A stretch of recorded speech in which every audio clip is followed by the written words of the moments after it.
Hello દોસ્તો, બધા કેમ છો? બધા મજામાં? તો આજે આપણે વાત કરવાના છે ઘણી બધી, પણ સૌથી પહેલાં જણાવી દઉં કે તમે ગુજરાતના સૌરાષ્ટ્રમાં આવીને ભાગ રાખો છો, ખેતીમાં વાવો છો, વાવેતર કરો છો, તો વિડીયોને છેલ્લે સુધી જોતા રહેજો.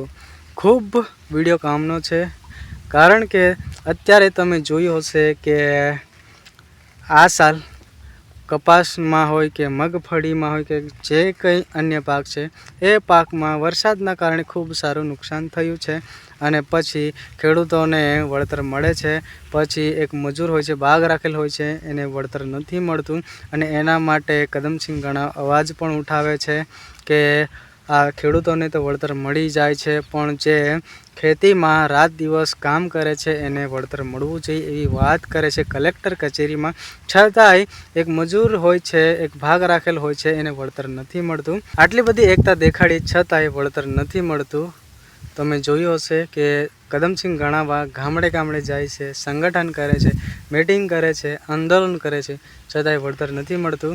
અને અત્યારે 30% માંગ પણ કરે છે, ગામડે ગામડે જાય છે, મીટિંગ કરે છે અને બધી જ જે કંઈ પ્રોસેસ હોય છે 30%ની માંગ કરવાની એ બધી જ પૂરી કરે છે, આંદોલન કરે છે, કલેક્ટર કચેરીમાં જાય છે, આવેદનપત્ર આપે છે, બધું જ કરે છે. બધા એકતા બધા પણ દેખાડે છે.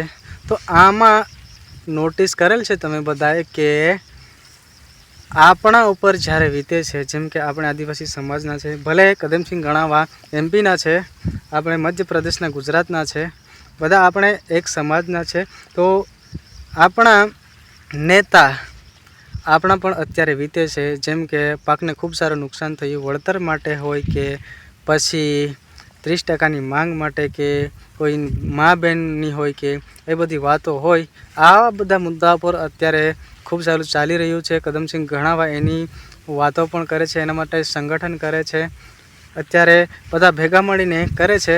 પણ એક પણ નેતા એવો છે કે આપણા અવાજ માટે બે શબ્દ બોલી શકે.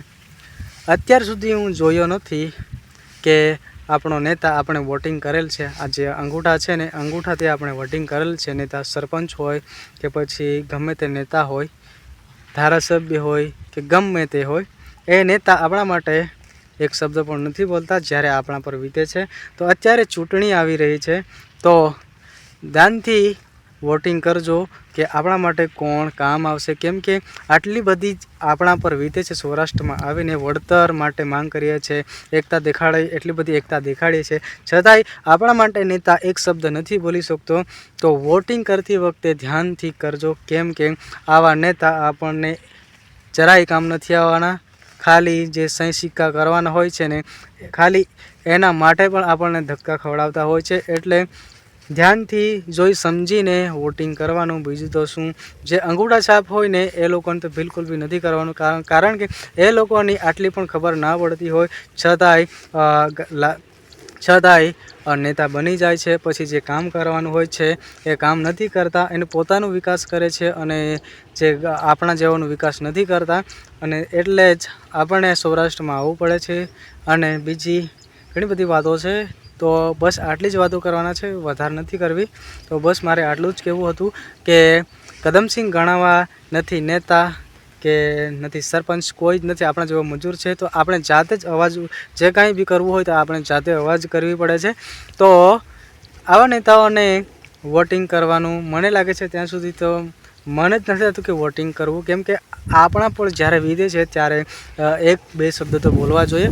બાકી બીજું કાંઈ નથી, આટલું જ કહેવું હતું. તો ચૂંટણી આવે છે, ધ્યાનથી સમજી વિચારીને વોટિંગ કરજો. બીજું બસ આટલું જ છે.